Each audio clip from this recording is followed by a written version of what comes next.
I'm an author and a speaker first and foremost. And the thing that I'm most excited about is supporting couples and singles with authentic arousal and what it means to be like really, truly turned on, not just for performance, but for, for life and love and spirit to move through.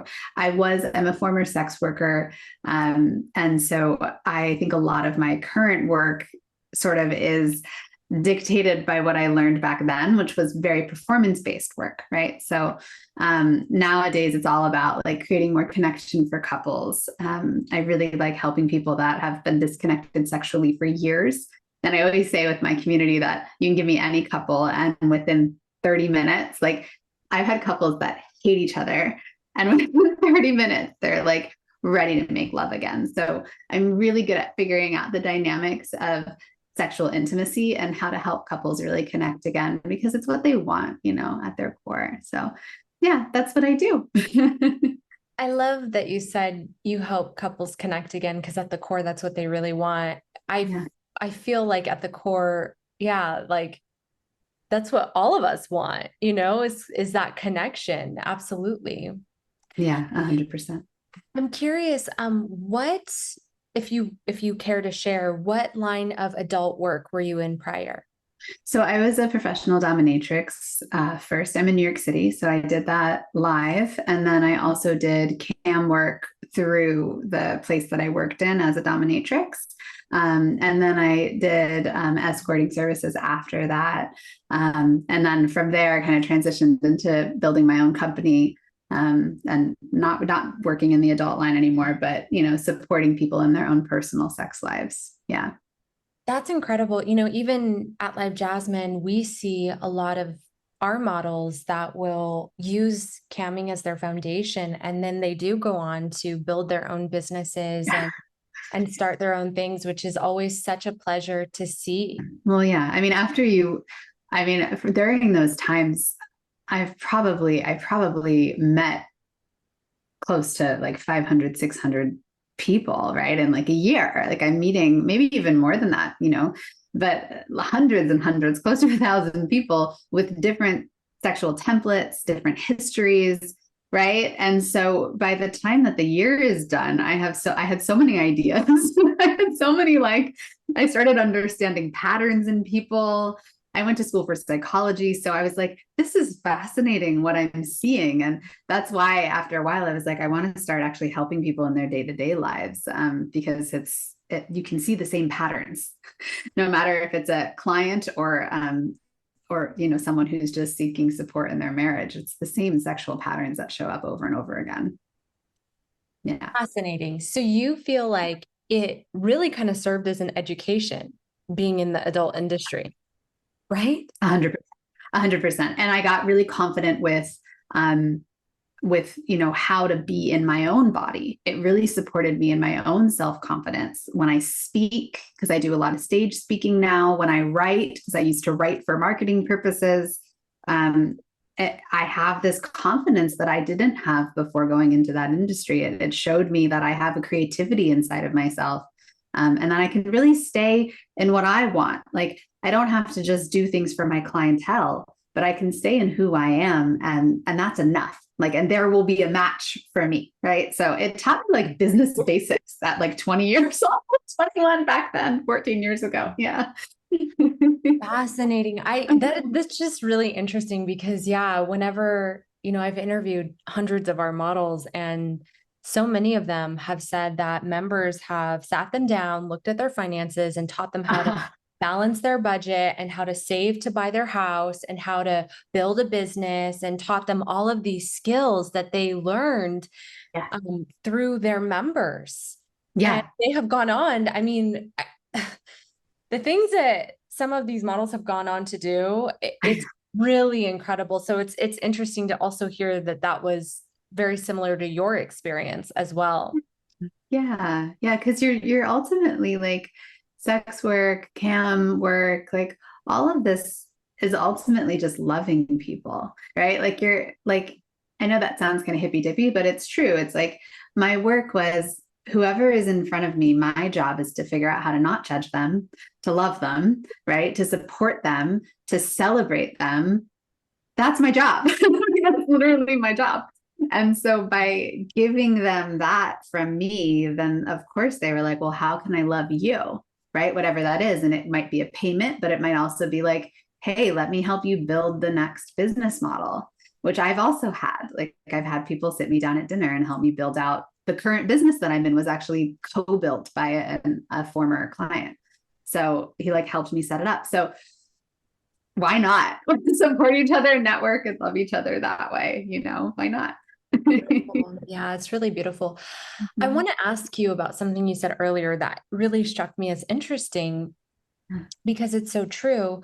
You mentioned that you help people get out of the performance-based pleasure and into more authentic and true pleasure. Do you find that most people are just performing and not really experiencing authentic pleasure? And my second question to that will be, how do people experience their authentic pleasure? Oh my gosh, this is my favorite thing to talk about. So here we go. Okay, our society, and this is what I saw, I've seen this for over 15 years. Our society is obsessed with getting to the end, right? So in our sex lives, we want to get to the end. In our relationships, we want to go walk down the aisle. In our businesses, we want to make the million. Like we want to get to the outcome. We're outcome driven people, and it's how our society builds us up. That is a performance, right? Like when you see porn, for example, they're performing to get an outcome. And the excitement is like the adrenaline rush before that part. It's like you're on the roller coaster and the roller coaster hasn't fallen yet, right? And that's the excitement of porn. That's the excitement of performance. And there's nothing wrong with being excited about it. However, it's not satisfying because pleasure actually is not outcome driven. Pleasure is about curiosity. It's about knowing how to be inside of your sensations in your body to not try to get anywhere. And then if something happens, it's like a surprise. And the surprise itself is what we celebrate, not the thing that happened. So most people in our culture see good pleasure as something that has a very clear and clarified outcome. It's like, okay, high five, we did it, check. But what I found with my clients and, from back when I did the sex work plus now with all of my clients that I work with, that's not actually what we want at all. Like we don't actually, because clients will come to me now and they're having sex, but they're missing something else, right? They want like an actual bond. They want connection. And so what I think is that sexuality is a way for us to try to get there, but we still are really confused about how to actually build intimacy. So I actually created, because, I'm a total sex geek, it's just who I am. I created a 6-step system. And so my clients, my second book is all about the 6-step system. And it helps people just tap again into their own bodies so that they can have actual sexual satisfaction instead of like, I got to get here, check off the box, and then think I did it right and then be celebrated. Like that's not what actual satisfying sex looks like. And what I saw as a sex worker is the people that I could bring deeper into their bodies. So the people that I could help relax more, that could really feel my connection with them, those are the ones that stuck around, right? It wasn't like, that's what people wanted. They wanted actual connection and intimacy. So it started there. And then I started to see like, oh, there's actually a pattern here. So now I have steps that help people slow down enough where sure, climax can happen, but let that be the surprise, not the goal. You really are touching on a few things that obviously we have found to be true on Live Jasmine, and we believe as a company. I don't know if you are aware or not, but the Kinsey Institute has actually been studying Live Jasmine's user base. Mm-hmm. And one of the things that they have found, there's a few things, but a lot of the findings point to this truth that people are actually there for connection. Yeah. And I mean, it's not hard math actually to figure out, because sex is very much so, sexual content is free online. You don't need to pay for it. So we know that they're not just paying for sexual content. They'd be getting that free. They're paying for something else. And the only something else there could be is the interaction with another human being. Right. Right. And that's, I mean, to me, it's the first step in my framework's called the orgasmic arc. And the first step in the orgasmic arc is the most important one. And it's the one that I think a lot of people miss in their sexuality. It's the thing that our culture just doesn't know how to really drop into. And I call it safety, right? Step one is safety. So what I look for with my clients now, and what I looked for when I was a dominatrix and, just whatever, I want my client to be relaxed. I actually don't want them like wanting to get something or like excited about where we're going. Like, I actually want to know who they are. Like, I'm like, can we just feel like we're sitting and having coffee for a minute? Like, I want to know who you actually are, because that's what people want. They want to be seen in their rest and in their relaxation. They want to know like, oh, I can be myself with this person. I don't have to hide. And then from that, like really authentic self, that's where pleasure bubbles up. It just starts to, like, all of a sudden you can feel the client starts to get interested in you. Like they're like, what's happening? Right. So that's step two. I call it intrigue, but it's like this natural curiosity comes when the person feels safe enough to relax. And most of what's happening, both in the sex work industry, the camming industry, but also in just general sex in people's lives and in porn for sure, is that because we don't have that rest and that relaxation, what we're getting is performative arousal, which actually creates more distress in the system. So that performance without a relaxed body and without connection is actually making the body think that it's in fight or flight. Even though it thinks it's in pleasure, it thinks it's aroused. It's actually not. It's like panicked, right? And so that arousal is short-lived. If there is any sort of climax at all, it's not very good, right? But often it's not going to lead to that because you don't have a base. Like there's no actual connection. And we're starved for connection in our society. It's what we all really, truly want. And the thing that people are always the most surprised about with my work is they're like, I can't believe I'm feeling pleasure after resting. Like they were like, I was just cuddling with my wife, and then all of a sudden I started to feel arousal. And I was like, yeah, that's how we actually want it to start. We want it to start from the body rested, not like this very high intensity cortisol laden experience. Right. So that's the big shift. Like if our culture can shift sexually to enter sexuality from a place of connection and ease, we're going to be more satisfied sexually. And when we have more sexual satisfaction, we're going to be able to love deeper and go throughout our lives with more stability, which is kind of what we all are craving, I would guess. So, and needing more than ever. Yeah. More stability all around. All around, please. Yeah. Exactly. I mean, as you're talking and you're talking about the rest and kind of getting aroused from that place, that more centered place, it sounds like, even, taking sexual arousal out of it, just looking at day-to-day examples, if I've had a really busy week working nonstop, and then I take like a Saturday to really rest and rejuvenate and take care of myself, I am like excited about work the next week. I can't wait to do what I need to do. But if I've been really busy and going nonstop for 2-3 weeks and I haven't had that gap to rejuvenate, I'm not as excited about anything. Yeah. You know what I mean? I'm tired, I'm cranky, whatever the case is, like we do need rest. So it's interesting that you're finding that people and your clients are reporting back to you that from this place of just like relaxing, they're becoming turned on. Yeah. And wanting to connect in that place. Yeah. And the people are often really surprised because, sometimes my clients will start to rest and they're like, I just want to nap like forever. They're like, how is this going to lead to pleasure? And I explained to them, I'm like, if you've been pushing your body to perform for such a long time, it's going to need some time to rest first. Like it needs a vacation. I don't want to produce turn on in your body at all right now. I actually want you to go take like 15 naps and like get some massages. And then I promise from that place, it'll bubble up.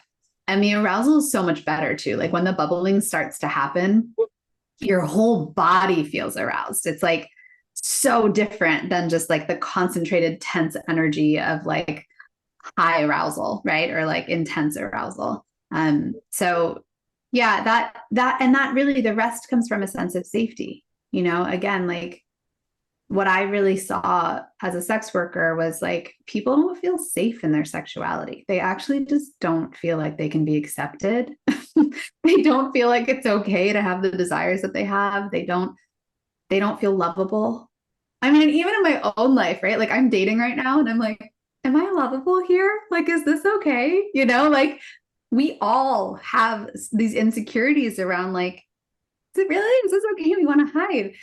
And that safety in that connection with another person, when someone else can say to you, like, yes, like I accept you here. This part is so lovable. It's like all of a sudden you get turned on. All of a sudden you're like, I am interested in you. I want to go on another date, right? Like, because they're creating the safety that you've desired. And I think as a culture, we're not putting safety first enough in the bodies and in the nervous systems, that it'll change everything once we start to focus on safety.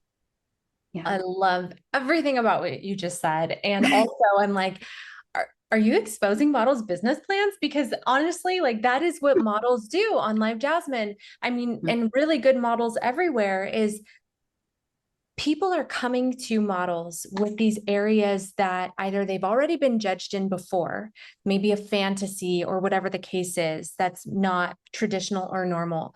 And they're presenting it to the models. So they're already presenting this vulnerable, people haven't loved me here place, or I'm scared people could never love and accept me here place. And the model says, yeah, let's go there, and that person feels so accepted. And, like I said, I've interviewed hundreds of models and members at this point, and it's rare. It's more rare for me to talk to a member who's new to the site and bouncing around between models. Usually I'm talking to members who have been with the same models for years. They have like favorite models and they've been with them for years. The longest relationship I interviewed was 18 years. So 18 years, the same model. Yes. And he's actually engaged and totally moving on with it, but he still checks in with her like once a week. Yeah. There's just such a friendship there. I feel like when you encounter people that you're able to share the most vulnerable hidden parts of yourself, and they're like, yes, I accept this. I'm excited about this. I'm going to do this with you. It's so bonding. And I think so healing. And I've had, psychologists and experts tell me who have really researched and studied this, that if someone has like a wound somewhere, some trauma, which many people do, and then probably everyone. I said probably everyone. Go ahead. Probably everyone. Yeah. Whether you realize it or not, or know it or not. Yeah. And if someone has a trauma and then they encounter someone who's like nurturing that wound, kind of, it actually starts to rewire their brain. It's so 100%. Neurologically healing for them. Yeah. Curious your thoughts on all of this. Yeah. So it's so funny because that actually brings us to step 3 of my framework. So yeah, I would love to hear all the steps, but please. It's so funny. Okay. So what inevitably happens, right? Let's say I'll go to back when I was doing camming as a dom, right? So clients would come in, they would tell me their fantasy. I would provide safety, right? So I'd go like, yes, 100%, like great, awesome, just acceptance, right? So their bodies could relax. Then they would start to get curious about me and I'd start to get curious about them, right? I'd ask them questions, all of that. There'd be a little flirty thing. That's intrigue. That's step 2. Now, inevitably, what would happen after that is the energy would start to build, right? It would start to build. And inevitably, the client would meet a point in themselves where they feel like uncomfortable almost. Like they would hit this point where they're either in shame or they're in like a lot, they're feeling a lot in their bodies, right? So like there's just like a high sensation happening. And my job was to meet them in that energy. And it's something that I think I'd have to teach a lot of couples, honestly, like married couples, how to do this, because people don't really know how to do it. But the energy's building, building, building. And then the client is like, it's like this is a part of them that they don't want to fully include in themselves, right? So they've disowned this part of them often. They've like, they're like, this is not okay. They've totally disowned this part. And then, yeah, and then my role was to really meet them there. So I'll give an example. I don't want to give an example from a client, but like from my own life, see, I'm bisexual, right? And my journey in loving women has been really challenging for me. And I've been bisexual for 20 years, but for whatever reason, I still struggle with it. And so last night I'm on the couch with a woman that I'm dating, and I started to feel my desire for her, right? And so we had safety, and then we moved into intrigue.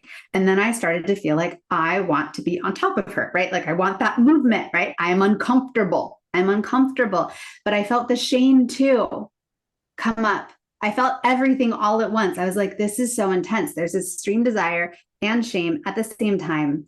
And normally, what most people do in that moment is they shut down, close off, or they try to fix, or they think something's wrong, or they disengage, right? And so the work here in step 3 of the orgasmic arc is to actually go into what I call directionality, which is I'm uncomfortable, I have arousal, I want to run. I'm not going to run. I like this woman. I know she's safe. Okay, I'm going to go on top of her, right? And I had to make this choice of like, I'm doing this even though I'm terrified, right? And that was extremely healing, because by meeting that energy, right? Then I moved into step 4, openness, which is where I started to cry.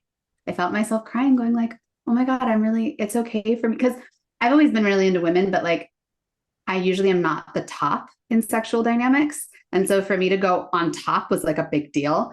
And so I started crying, and she just held me and was like, you're great here. Like you can be here. This is great. And that is openness, right? That's step 4, which can either be a heart orgasm, I call them, right? So when you're just feeling like this deep emotional release, or sometimes you have like an actual orgasm. But no matter what it is, it's like we've met the energy of the moment, and we're now able to move into this openness, which, that's what we're seeking. We just often rush to try to get there, but too quickly, without safety first, without curiosity, without knowing how to meet the moment. We're not going to get there, and the sex is going to feel it's not going to be satisfying, right? The interaction won't be satisfying. So yeah, those are the first 4 steps. Yeah. It's interesting because as you're talking and you say a lot of people start to encounter a block, and you've said many times it's shame. It's interesting because, you have the language for that. You're able to consciously understand what you're encountering. But if someone doesn't understand this bad feeling or this anxious feeling or whatever it is, like you said, there may be this run, or I need to get out of here, or that type of dynamic, which is really interesting because, when I've interviewed experts and, people that see clients or have businesses such as yourself, I tend to ask, what are some of the biggest blocks that you see in your clients in regards to them being sexually well? And the most common answer is shame and guilt are the 2 most common blocks to people really experiencing and knowing themselves in a sexually healthy way. Exactly. It's always shame. Yeah. And so this is the reason why I really love cam work, sex work, places where people can explore themselves, because a good worker, right? Which a good model, which I know you have, right? But a good model would be able to provide enough safety, right? To open the door for enough curiosity so that when the client on the other side is starting to feel like they want to run away or they want to pull back or they're shrouded in shame, the model and my role when I was a sex worker is to swoop in and grab them, right? Energetically. It's like, hey, I've got you. Everything's fine, right? Like, boom, like we're great. And that itself can unravel decades of shame. Decades. I mean, in my work nowadays, I'm not just doing, helping people have great sex, because inevitably when I'm helping people have great sex, I'm inevitably helping heal trauma. Is it's kind of just our culture, just we mess people up around sex, right? And so fear and shame are the two things I run into the most with sexual intimacy. And so I have to go and do root trauma work with people. But what I see in doing the root trauma work is like the healing happens when you are present in your present day, you as an adult, and you feel the same feeling that you felt when you were younger. And the person in front of you who loves you, who supports you, who accepts you is like, yeah, it's okay. Feel that thing. Just like that girl did last night for me, right? Like, yeah, it's okay. It's perfect. And she just helped me. Like that is enough of the healing. And then you get to reclaim even more of you, which is like the whole point of arousal and sex anyways. It just allows for authentic freedom in who you are. And that's what I want for everyone. So yeah, you're really hitting the mark on that with that piece. Yeah. And, as you're talking, I'm thinking about, you mentioned very briefly, but the fact that, our culture kind of messes people up when it comes to sexuality. And we pretty much infuse people at birth, with these ideas and programs around sex. The root of many of them is that sex is not okay and it's not safe unless it's maybe under these circumstances. And I'm thinking as you're talking, if we were to start sharing a different message around sex at a younger age, that it wouldn't take so long for people to experience healthy sexual lives and things that are so healing, like, yeah. Yeah. I think of sex like art. To me, it's artistry. So like I'm also a dancer, and my father's a musician, right? So I've been around art a lot and music and movement. And to me, when I'm dancing and the music's going, like I'm not thinking. I'm just creating. I'm just like, and I do improv, right? So I'm just going, I'm just dancing. I don't know what's next, right? When my dad's playing his trumpet, like he's just going and something bigger than him is taking him over, right? It's this like, whoa, there's a spirit, right? In an artist. And great sex is the same thing, right? It's the same, and love is the same thing, and intimacy is the same thing. You can't premeditate it. And I think this is where people get really confused around sexuality, is they think if they just learn the right things to do and they know the right tools and they know how to touch their partner this way, or they know exactly the words to say, then everything will be great. And I'm like, we're missing the artistry. So if we slow ourselves down enough that we can really like tap into our own bodies, right? Because one of the ways I teach sex too is I'm like, you can't be good at sex if you're struggling in self-pleasure. Like self-pleasure has to be number one. It's like assigned homework for all of the people that I work with. Because how are you going to get to know your body? Like I can't dance with a group of people unless I know how to dance alone. Like I have to do both. So in knowing my body sexually, then I can start to trust it, right? I can start to trust my desires. I can start to trust like when I want to move a certain way or stretch a certain way, or I can trust my no and my yes in my system. And to me, it's just the artistry of my spirit. I mean, it really is like the artistry of how my heart wants to play, how I want to connect with someone else. And that's how I think our kids ought to learn it, honestly. Like I'm a mother and my son's only 8. So we haven't talked about like sex, but what he does know is he knows what it's like to be in his body. He knows what consent is. Like if I hug him before I ask him, he'll say, you didn't ask me. Right? like he knows. Because I want him to understand that he can trust his body. And I think where people get really stuck with sex is they don't know that if they have an impulse or an instinct, they don't have to be afraid of it. They can trust it. And it's where camming work is so beautiful, because the clients can have an instinct and a desire, and they can trust it, and then they're not shamed for it. And then they learn over time, I can trust myself more and more and more and more. I can keep trusting my desire. And that's step 6 of the arc. That's where you move into something called expression, which is like the artistry of sexuality and intimacy. It's just when you find yourself like, oh my God, I can't believe we're going here. Okay, this is where we're going. It's so much fun. Yeah. I love that you brought in and likened sexuality to being creative through dance, or I know you mentioned your dad plays the trumpet, or, because at the root of it all, sexuality, what does it do? It can create babies, it can create connections, it can create love.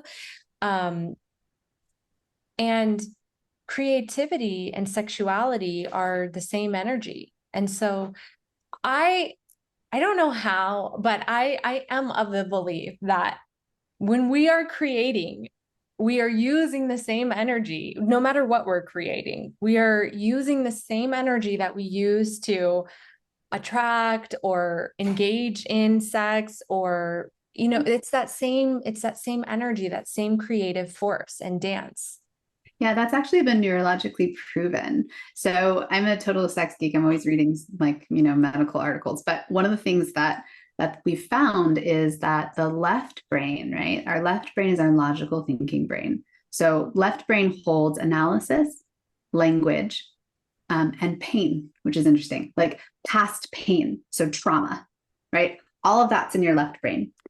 So most of our society lives in that, right? They live in identifying things, analyzing things, living in past pain. When I work with couples, it's usually like, here's what he did wrong. Here's what she did wrong. Here's my revenge that I'm seeking, right? Like, this is what I'm usually noticing in people with all the stories, right? And they're asking me how to have sex. And I'm like, okay, it's not going to come from that same part of the brain, right? So what we do is we work to shift them into their right brain. Now, the right brain is really fascinating because it's where the creative impulse comes from. It fires up when the mind stops working and when the somatic body comes online. So the frontal lobe of the right brain is responsible for sensation. All the touch, taste, smell, sound gets signaled through the right brain. And then the back part of the right brain is what they call the God self, which I think is really cool. So it's the place where you just feel super connected with all things, right? Like you're connected. And, when you're having great sex and you feel like there's no separation between me and them, like, how did I move my hand like that? And then they need to move my hand the same, like, how did that happen? Right. It's like, how do we know? It's because we're in the right brain. And the second that we start thinking about what's going on, we've now shifted into left brain. And so we're losing that connectivity again and the sensory impulse that we need. And I think our lives, what I've noticed, because pleasure is such a big part of my life. I have a self-pleasure practice every day. All my clients need a self-pleasure practice. And in doing that, it shifts me more into my right brain. So I'm living more in the right brain. And so my life is not so stuck in kind of like logic and analysis and pain and figuring things out and getting it right. I'm actually playing with my life. I'm having fun in my life. And that doesn't mean there's not a time and a place for the left brain, but we can't let the left brain dictate all things. And it definitely cannot dictate connection. Connection cannot happen through the left brain. Has to be right brain. And so our bodies have to get involved with that. Otherwise, connection ain't gonna work. Yeah, pretty cool stuff, right? I love how the brain functions. It's fascinating to me. Absolutely. It is fascinating. And I'm so happy that you brought that in, because I think that I love to, when you said that you have couples coming in and they're talking about what he did 6 months ago that ruined it. And they're like, but please help us have sex. And you're like, okay, but I cannot help you have sex from this place because you're so in the wrong part of the brain. And then I'm wondering, how many people are trying to connect from that logical place? Most people, Most people. Yeah. Yeah. So what they'll do is they'll story tell, right? So they'll say, like, first I went to get a pancake and then I went home and then I paid my bills and in the storytelling, there's going to start to be emotion, right? So that emotion will start to bring them into the back of the left brain because that's where past pain is, right? So they'll tell emotion, or they'll tell an exciting moment. If it's pain, it's going to stay in the left. If it's exciting, they'll start to move into sensory. Like if you had pancakes for breakfast and you're recalling them in your storytelling, now you've moved into right brain because you're like, oh, it tasted so good. That moment creates connection with partner. Mm-hmm. So it's right when we start to recall pleasurable moments, it starts to move us into right brain and it's pretty cool and moves us into arousal. And so for me, even in my life, I'm noticing my storytelling, when I tell about my day, can I focus on the pleasurable sensations, the pleasurable moments, because it's going to create more connection. Instead of what a lot of people do is they focus on the negative, and it creates complaining and disconnection and debate, right? And that's great for I don't know, politics or business, but not so great when you're actually wanting to form love, connection, and intimacy, which is what I think we're all really starving for in our world. So yeah, we're malnourished. We're malnourished for sure. We're malnourished for love. But hopefully, and of course, that is starting to change. And I believe in humanity, but I love that you are bringing up the fact that, as people, so we know that pleasure and connection and love, it's all on the right side of the brain. So to get there, if let's say you're seeking connection, which we all are, knowing that you can just do something pleasurable for yourself or do something that you enjoy. And we know that that's going to put you into that place of the connection place. And so maybe, doing something pleasurable before your spouse comes home or something, and getting you into that place. I had a funny client, because my thing is always self-pleasure, like lie down, turn on your favorite music, like touch your body, like just enjoy. It doesn't have to be with your genitals. Like just enjoy your skin. It's great. It's great to be in a body, but I had one client who was very resistant to that, and it wasn't working for her. And she figured it out one day. She said, oh, Genevieve, I figured it out. I have to go kayaking. And I was like, okay. And she was like, yeah, when I kayak, I'm not thinking. I feel my body. I'm enjoying the wind and the sun. And I feel so, so great and so turned on. And I'm like, great. I don't care how you do it. Just find pleasure, actually find it, because that's it, right? That's what opens the body. And I don't think we give the body enough credit, when we can live a really body-based life where the body is moving us toward connection, toward all of those things, it's enough. We don't have to constantly have the mind figure everything out. It's a thing I see in couples. I was just talking to this woman I'm dating. I was like, wouldn't it be nice to have a partnership where whenever there's an argument, we just dance, we just dance it out? Yeah, that'd be right. Great. Wouldn't that be great? Why do we have to analyze every single thing? It isn't creating the thing that we're seeking, which is connection.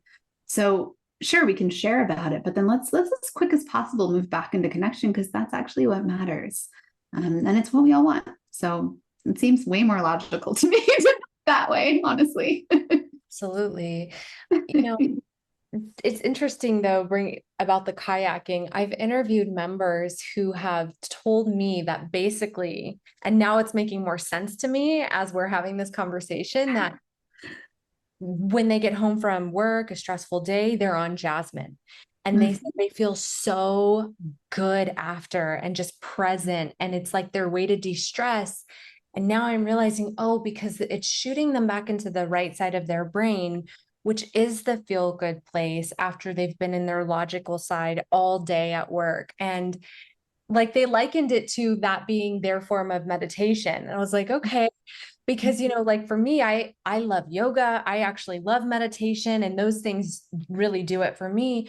But for them, what puts them into that feel good pleasure in the moment space is engaging with beautiful women that they like. That's they like. And I like that you use the example of kayaking, because it just shows it doesn't really matter what it is. It just matters that it's pleasurable for you. Exactly. It's for you. And there is also, looking at something beautiful moves us into our right brain. Right. It just does. It's that's why my house is gorgeous and I have beautiful flowers and I like putting on pretty earrings. I'm not doing it for y'all. I'm doing it because I love my beautiful earrings, right? And when I see my beautiful earrings, I go, I'm in pleasure. There's a reason. And so, yeah, of course, if he comes home from work after a long day and there's something beautiful in front of him, he's now in right brain. And yoga and meditation those are also right brain. Those are also right. So you're activating the same part of the brain, which actually nourishes the body enough so that it doesn't burn out to do the left brain things, which is extremely important because they cannot go back to work without that, right? That drop. The burnout culture is huge. We actually need to be able to soften and move into the right brain, that's step 5. That's beingness. I went out of order, but that's part of what happens right in the orgasmic arc because we move there. So good. Yeah. So needed. I want to ask you if there was one message that you could really drive home to everyone in the world about human sexuality, connection, what is it that you wish people really got that you just don't think they're getting yet? That pleasure is your birthright. Yeah. So you're born into pleasure. You're born from pleasure. You get to experience pleasure throughout your entire life, and your body will thank you for it. And not only is it your birthright, but it's also your responsibility. Like, for you to put pleasure first is your responsibility as an adult human being. And when you do that, your entire life will change, I promise. But that's the big, because a lot of people think pleasure is external to them, right? Like, it's this thing out there. It's this, I've got to get here first. I've got to go and have this a big accomplishment, and then I'll be happy. But the truth of it is that pleasure is so much self-generated. And if you just know where to go so that you can share that self-generated pleasure with other people, you are going to be living the most delicious life. Like, it is just so good when you can live from that place. I want to talk about that because we are not given any sort of permission to put pleasure first. Right. Yes. Just thinking of what people listening might think. They might think, what? Putting pleasure first, that's going to make you lazy. That's going to make you, all the things that people say. It's going to make you irresponsible.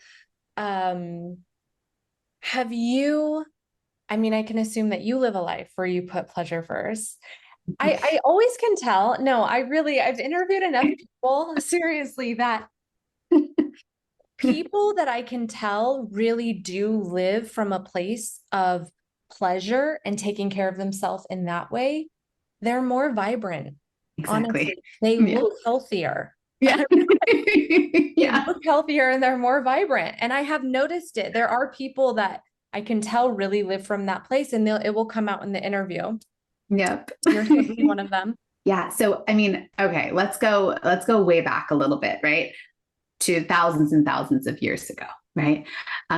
Women's pleasure was what was revered.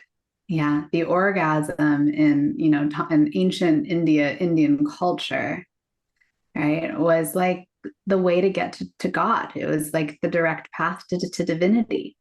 And there's a reason for that, right? Because again, we move into the right brain in orgasm, which is the God brain. So this makes sense, right? It actually makes a lot of sense why it gets to be this very nourishing practice. But nowadays, what happens is, it really started in like the Industrial Revolution, probably a little bit before that. But, our patriarchal society has squashed the power of femininity, which at its core, the power of femininity is erotic. It's beauty. It's eroticism, right? It's sensuality. It's the ability to touch. Like, our right brains as women is stronger.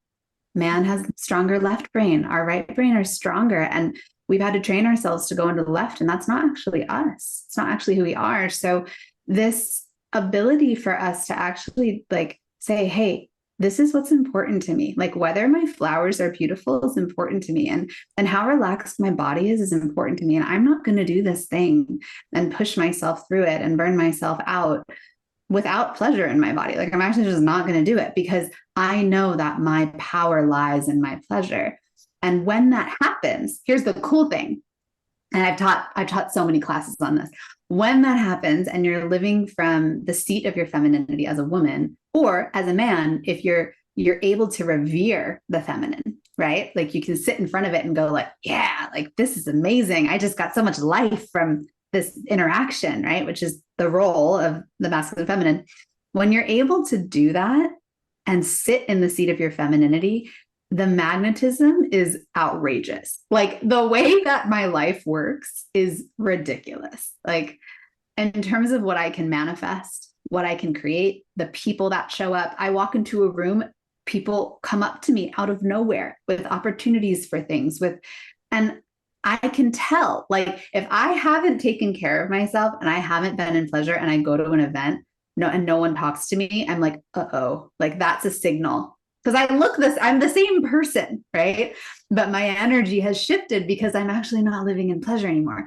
There's something, and I think the reason our culture doesn't like it is because it's kind of mystical. Yes. Yes. Right? It's kind of mystical, and we live in more of a like logic based, like if it's not scientifically proven, then it's not real. But like there's something to it that has changed my life and the lives of so many clients. And it just has to be real. Like you just have to start to there's a reason that people pay to be in front of beautiful women. There is a reason. And it's not, I don't know, there's a reason. We should start to look at it because it's powerful. Yeah. Yeah. And beyond that, there is a reason why billion-dollar companies hire beautiful women to sell their product. Exactly. There's a reason why people use because you're right. There is the feminine mystique. This is a real thing. We don't really talk about it, and some people might not think it's real, but there is clear indication that our society knows there's serious power in it because they use it to sell everything. Exactly. And what a lot of women have been co-opted into, which I was as well, especially at the beginning of my sex work days, it took me a while to learn this, but I thought to myself, okay, well, if what they want is my feminine mystique, my feminine power, I got to figure out a way to make this really strong, right? I got to perform this really well. And by doing that, I actually lost my authenticity and started trying to be better. I wanted to be more beautiful. I wanted to buy better clothes. I wanted to make my body better. And none of that is what creates magnetism. All of that is like lies, right? And then after I was doing it for a few years, I stopped wearing makeup. I just was like, I'm just going to be me. Like I did whatever I wanted to do. Like I would show up in sweats with some of my sessions because I wanted to. Other days I'd be like adorned, but it depended on what I was feeling, what I wanted for myself. And that's the art. Like that's the beauty of like really taking the performance out and bringing in your authenticity, which is to me what people actually want. They want you to be authentically you. So, yeah. 1,000%. And I know, Jasmine, they have many models that have become millionaires. We call them our Jasmine millionaires. And I've interviewed many of them. And when I talk about what it is that has made them so successful on Jasmine, it's usually that authentic. Yeah. That is always the first thing they say.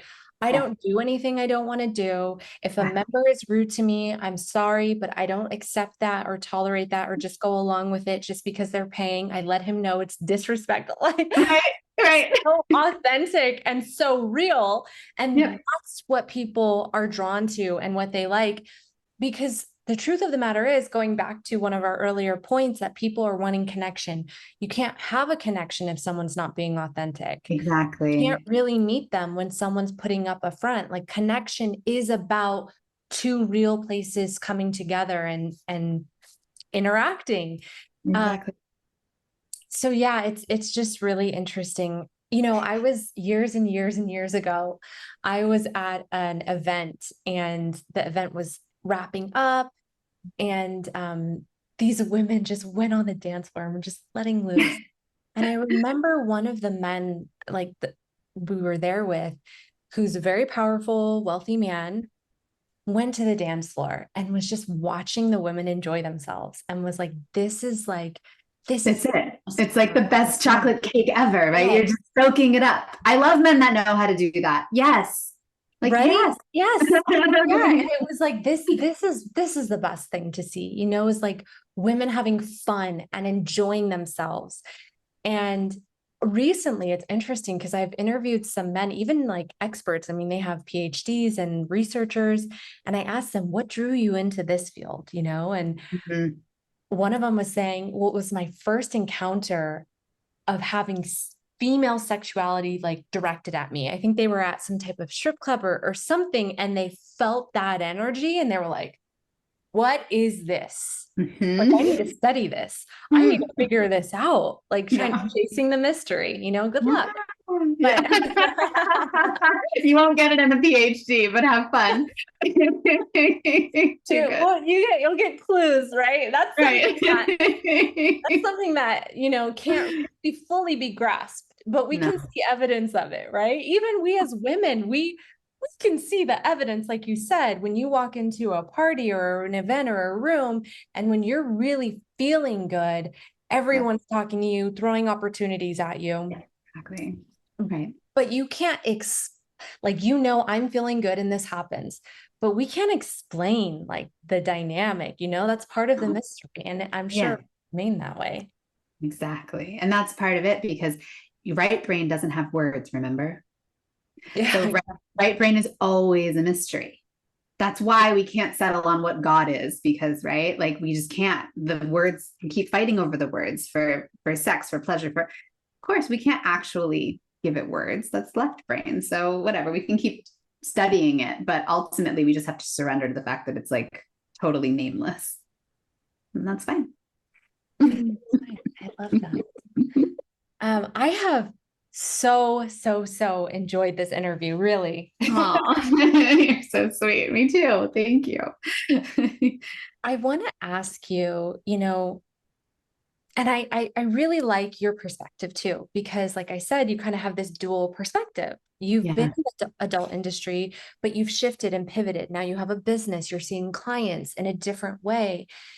And part of why we even wanted to start this interview series was to help get more real, factual, scientific in some cases, or real life experiences out there, instead of having the world say what this industry is and judge it and shame it.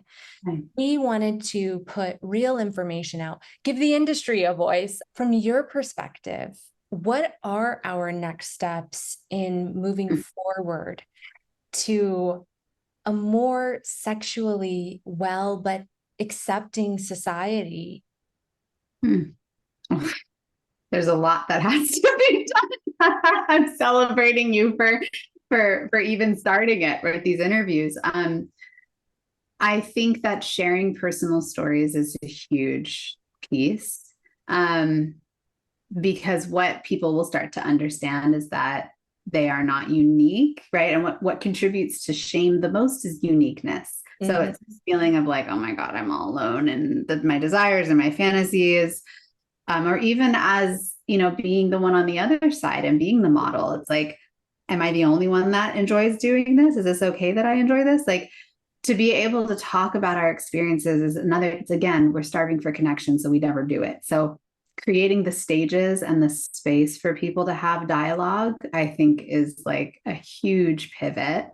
And with those conversations, people can start to open their minds and start to connect and relate to one another, instead of, because when we stigmatize something, it's because we're saying it's that thing over there that's different than me. So the more we have these conversations, the more we can recognize, oh, I'm not really that different. Like, we can start to seek sameness, and the stigmas will start to go away. So I think I would say the first step is 100% conversation. And then from there, hopefully government things will change and all sorts of things will change. But none of that can happen without conversation. And unfortunately, because our culture is so disconnected from each other, conversation and dialogue is not common practice. It used to be, right? But now it's like finding what's right and finding what's wrong. And I just think there's way more gray area as human beings. Like, humanity is not a right, wrong species. It's like hey, let's get curious about each other and ourselves. and be in dialogue. And maybe that's how we grow and evolve, which is why I love doing interviews and having these conversations. Yeah. Yeah, beautifully said. I think you're absolutely right. When people realize, oh, wow, like they went through that too. They have that fantasy too, and they like it too. It's not just me. It does help to remove that shame. Absolutely. 100%. Yeah, totally. Yeah, it's why I've written my first book is a memoir. And in there I put, stories of people, like people's kinks and people's fantasies. And I've had people, like hundreds of people, message me and go like, "Oh my God, I can't believe you put that piece about that guy. That's what I have." And like, whoa. And I'm like, yeah, you're not crazy. It's okay to have desire. It's okay to have arousal. That's why I write. That's why I speak. That's why I do this, because I think it connects us at our core. Yeah. Absolutely. And we know that that's true. That's how ancient civilizations had Exactly. made their mark, is through stories and Yeah. archetypes. And, but my last question for you, just so it's clear and organized, do you want to share your 6 steps of call it the orgasmic arc? Yeah, the orgasmic arc. So again, there's a book, there's a course, there's all the things, but the 6 steps are: step 1 is safety. So that's dropping into body, relaxing, connecting. Step 2 is intrigue, curiosity, subtle arousal. It's very light. It kind of bubbles up. Step 3 is directionality. This is when the energy is building and you want to meet the energy instead of run away from it or try to fix it. Step 4 is openness. This is the orgasm or the heartgasm or the tears, right? It's something where you've had a release. Step 5 is beingness. This is when you shift entirely into the right brain and you're in what we call God self, or like collective consciousness, or just feeling like I am all connected to all things. It's awesome. And then step 6 is expression. This is where your authenticity and your artistry come through in your sex and in your intimate life. Yeah. And it's super satisfying. Like when the 6 steps roll through, that's sex like no other. It's crazy. And I can see how these steps can be used in actually many areas. Yeah. It's funny. My business people that I have, I train people in the 6 steps, and my guides that are trained in it are like, we should make like a living arc sect where we talk about like how to do this in business and how to do this in parenting. I'm like, yeah, I know all the steps just mirror, because how you do one thing is how you do everything. So